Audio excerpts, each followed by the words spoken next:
أعوذ بالله من الشيطان الرجيم بسم الله الرحمن الرحيم ظهر الفساد في البر والبحر بما كسبت أيدي الناس ليذيقهم بعض الذي عملوا لعلهم يرجعون قل سيروا في الأرض فانظروا كيف كان عاقبة الذين من قبل كان أكثرهم مشركين فأقم وجهك للدين القيم من قبل أن يأتي يوم لا مرد له من الله يومئذ يصدعون صدق الله العظيم بر و بحر میں فساد پھیل گیا، خشکی اور تری میں فساد پھیل گیا، شہروں میں اور دیہاتوں میں فساد پھیل گیا۔ تینوں ترجمے آپ کر سکتے ہیں۔ بما کسبت ایدی الناس، ان اعمال کی وجہ سے جو لوگوں کے ہاتھوں نے کمائے، تاکہ ان کو چکھائے اللہ بعض الذی عملوا، بعض وہ اعمال جو انہوں نے کیے ہیں۔ یہ لفظی ترجمہ ہے، مراد ہے بدلہ، بعض ان اعمال کا بدلہ جو انہوں نے کیے ہیں، شاید کہ وہ لوٹ آئیں۔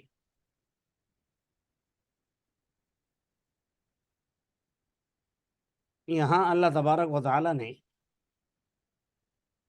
بر و بحر میں جو فساد ہے، خرابیاں پیدا ہو رہی ہیں اور جھگڑے ہو رہے ہیں، قتل و قتال ہو رہا ہے، ان سب کا سبب بما کسبت ایدی الناس، لوگوں کی بداعمالیاں بتائی ہیں، اور پھر ان بداعمالیوں کی وجہ سے ایک تو خود فتنہ فساد برپا کر رہے ہیں، اللہ جل جلالہ کی طرف سے بھی ان پر پھر پکڑ آتی ہے بعض اعمال کی وجہ سے۔ وہ پکڑ قحط کی شکل میں، مہنگائی کی شکل میں،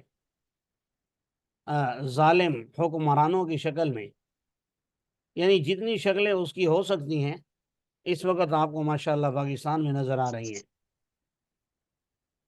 تو یہ تمام انسان کی بداعمالیوں کا نتیجہ ہے۔ یہاں جو میں نے سمجھانا ہے آپ حضرات کو وہ دو باتیں ہیں۔ ایک بات تو یہ کہ بعض الذی عملوا لعلہم یرجعون، لیذیقہم، تاکہ اللہ چکھائے بعض اعمال کا بدلہ جو انہوں نے کیے ہیں۔ تو سوال یہ ذہن میں آتا ہے کہ مصیبتیں تو اور پریشانیاں تو نیک لوگوں پر بھی آتی ہیں، بد کرداروں پر بھی آتی ہیں۔ جو انسان نیک ہے تو لیذیقہم بعض الذی عملوا، اس کا تو کوئی برا عمل ہے ہی نہیں، اس پر عذاب کیوں آ رہا ہے؟ آپ کے ذہن میں آئے گا کہ نہیں، لوگ کچھ نہ کچھ تو کرتے ہی ہیں گڑبڑ۔ تو ایسا نہیں ہے۔ ہم اہل سنت والجماعت کا عقیدہ ہے کہ انبیاء گناہوں سے معصوم ہوتے ہیں، معصوم عن الخطا ہوتے ہیں، اللہ ان سے خطا نہیں ہونے دیتا۔ اور حضور صلی اللہ علیہ وسلم کے بارے میں تو قرآن نے اعلان بھی کیا، لیغفر لک اللہ ما تقدم من ذنبک وما تأخر، کہ ہم نے آپ کے اگلے پچھلے گناہ معاف کر دیے ہیں۔ گناہ سے مراد یہاں پر وہ گناہ نہیں ہے جو ہمارا ہے، بلکہ کوئی بھی ایسا کام جو ہو سکتا ہے میرے اور آپ کے لیے نیکی ہو، لیکن حضور صلی اللہ علیہ وسلم کی شایان شان وہ ذنب کا مصداق بن جاتا ہے، تو اس طرح تعبیر کیا۔ تو جس نے کوئی گناہ نہیں کیا اس پر بھی آ جاتی ہیں بسا اوقات آزمائشیں۔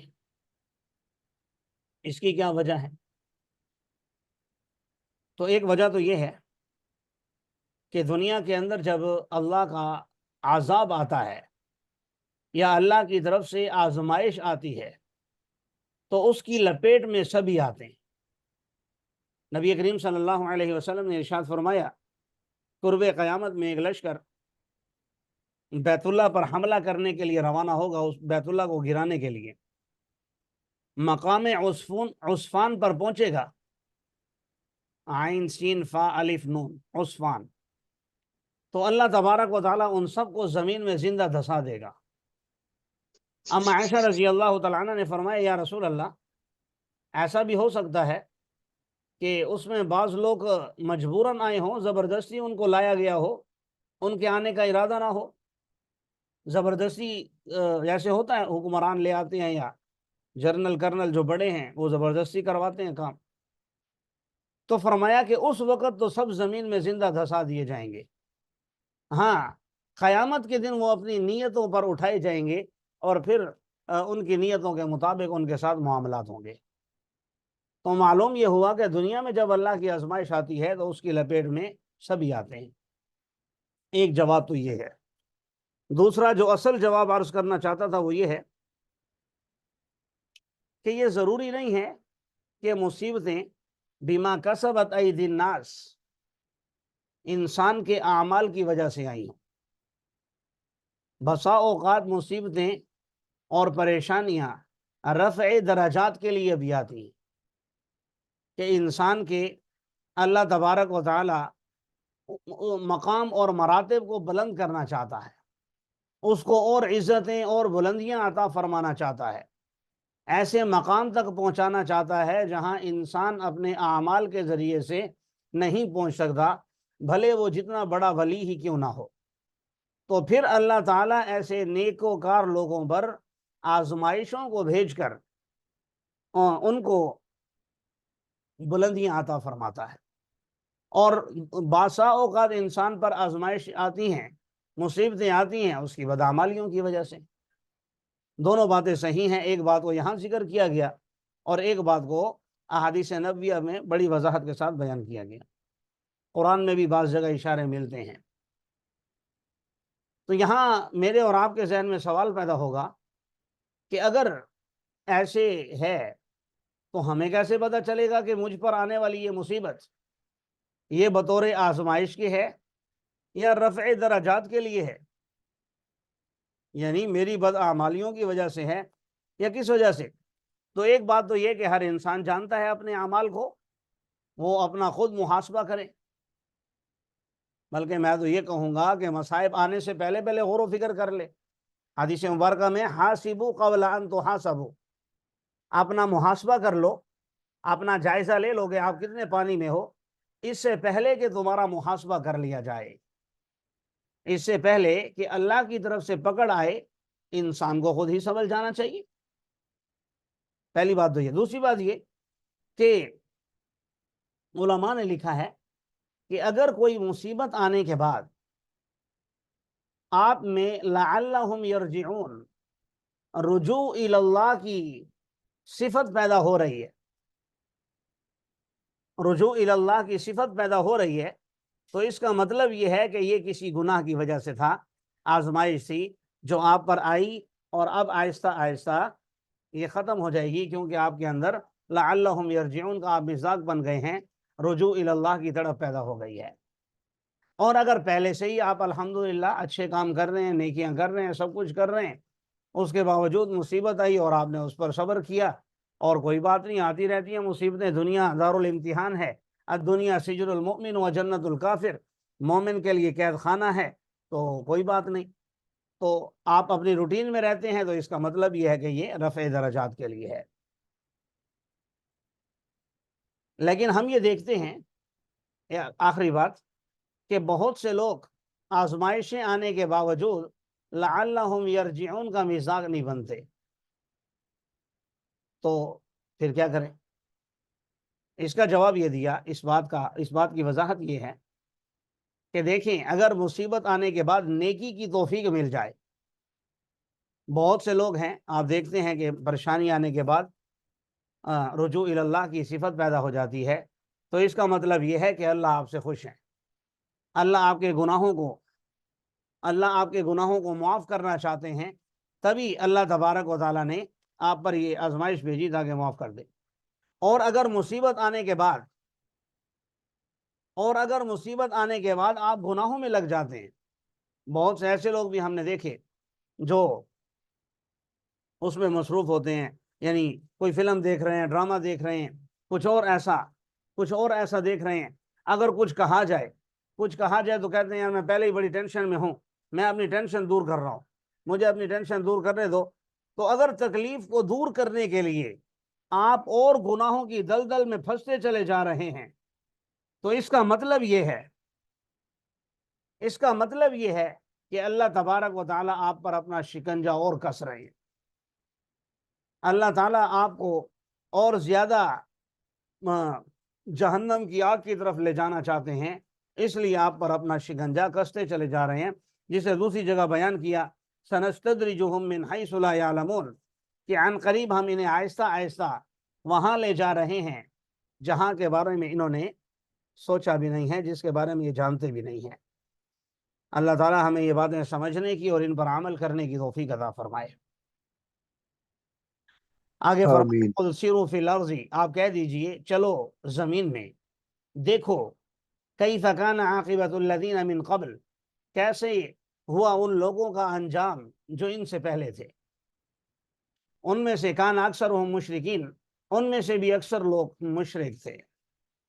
اب اس میں بھی پیغام ہے اس بات کا کہ ایک تو سدھرنے کا طریقہ یہ ہے کہ آپ اللہ کی طرف سے آزمائش آنے کے بعد سدھر جائیں، ایک یہ بھی ہے کہ آزمائش آنے سے پہلے آپ اللہ تعالیٰ نے جو پہلی قوموں پر عذاب کا ذکر فرمایا ہے اور ان پر اللہ تبارک و تعالیٰ کی پکڑ آئی ہے جن بداعمالیوں کی وجہ سے، تو ان کی ہسٹری پڑھی جائے، ان کے علاقہ جات دیکھے جائیں اور اس بارے میں معلومات حاصل کی جائیں، اور پھر ان سے عبرت حاصل کر کے انسان راہ راست پر آ جائے، تاکہ آپ پر وہ عذابات نہ آئیں، وہ آزمائشیں نہ آئیں جو ان لوگوں پر آئیں۔ ایک طریقہ یہ بھی ہے، فَأَقِمْ وَجْهَكَ لِلدِّينِ الْقَيِّمِ مِنْ قَبْلِ أَنْ يَأْتِيَ يَوْمٌ لَا مَرَدَّ لَهُ مِنَ اللَّهِ يَوْمَئِذٍ يَصَّدَّعُونَ، اپنے چہرے کو سیدھا رکھیے اس مضبوط دین کے لیے، اس سے پہلے کہ وہ دن آ جائے، لا مرد له من اللہ، جس میں اللہ سے بچنے کا کوئی چانس نہیں ہوگا۔ یہ میرے الفاظ ہیں، مردہ کا ویسے معنی ہوتا ہے لوٹنا، جس دن اللہ سے لوٹنا نہیں ہوگا، یعنی وہاں سے آپ بچ کر کہیں جا نہیں سکیں گے۔ تو میں نے اس کا ترجمہ کیا آپ حضرات کو سمجھانے کے لیے کہ جس دن اللہ سے بچنے کا کوئی چانس نہیں ہوگا۔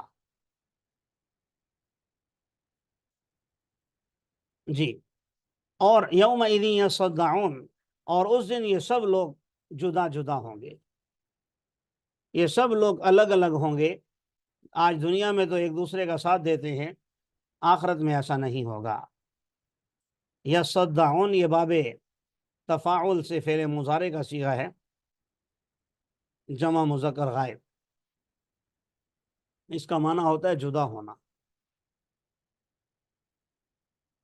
جی، تو برے لوگوں کا تو یہ حال ہے۔ اور جو من کفر فعلیہ کفر، جو شخص کفر کا راستہ اختیار کرتا ہے تو اس پر ہے اس کا کفر، اور جو اچھے کام کرتا ہے فَلِأَنفُسِهِمْ يَمْهَدُونَ، تو وہ اپنے لیے راہ ہموار کر رہے ہیں۔ یعنی یمہدون کا معنی ہوتا ہے تیاری کرنا، اپنے آپ کو سنوارنا، اچھا کرنا۔ یہ باب فتح سے فعل مضارع معروف کا صیغہ ہے جمع مذکر غائب کا، کہ جو لوگ نیکیاں بھی کر رہے ہیں تو اللہ پر کوئی احسان نہیں کر رہے، بلکہ اپنا راستہ ہموار کر رہے ہیں، یا دوسرے الفاظ میں اپنی تیاری کر رہے ہیں۔ جی، تاکہ بدلہ دے اللہ تعالیٰ ان لوگوں کو جو ایمان لائے اور نیک اعمال کیے اپنے فضل سے۔ یقیناً اللہ کافروں کو پسند نہیں کرتا۔ آگے اللہ تعالیٰ نے پھر اپنے قدرت کے کچھ دلائل ذکر فرمائے ہیں، اور اس کی نشانیوں میں سے ہے کہ وہ بھیجتا ہے ہواؤں کو مبشرات، خوشخبری دینے والا بنا کر، اور تاکہ تمہیں اپنی رحمت میں سے چکھائے۔ یہ ہواؤں کے فوائد بیان ہو رہے ہیں، ہوائیں چلتی ہیں، آپ خوش ہوتے ہیں، پہلا۔ دوسرا، اللہ تعالیٰ بارشیں برساتا ہے۔ تیسرا، وَلِتَجْرِيَ الْفُلْكُ بِأَمْرِهِ، تاکہ کشتیاں چلیں اس کے حکم سے۔ آج کے اس جدید دور میں بھی بڑے بڑے جو بحری جہاز ہیں تو ان کو بھی سمندری سفر میں ہواؤں کے رخ کا بڑا عمل دخل ہوتا ہے۔ چوتھا فائدہ وَلِتَبْتَغُوا مِنْ فَضْلِهِ، تاکہ تم اس کے فضل کو تلاش کرو، اور ان سب کا رزلٹ یہ ہونا چاہیے وَلَعَلَّكُمْ تَشْكُرُونَ، تاکہ تم شکر گزار بندے بن جاؤ۔ دیکھیں ہواؤں کے 5 فائدے ذکر فرمائے، جن میں سے 4 کا تعلق بظاہر دنیا سے ہے، ایک کا تعلق آخرت سے ہے، لعلکم تشکرون۔ بلکہ تشکرون کا بھی دنیا میں بھی فائدہ ہوتا ہے، لئن شکرتم لازیدنکم، اگر تم شکر ادا کرو گے تو میں اور دوں گا، لیکن اگر ناشکری کرو گے تو پھر جو ہے وہ بھی چھن سکتا ہے آپ سے۔ اللہ تعالی ہمیں عمل کرنے کی توفیق عطا فرمائے۔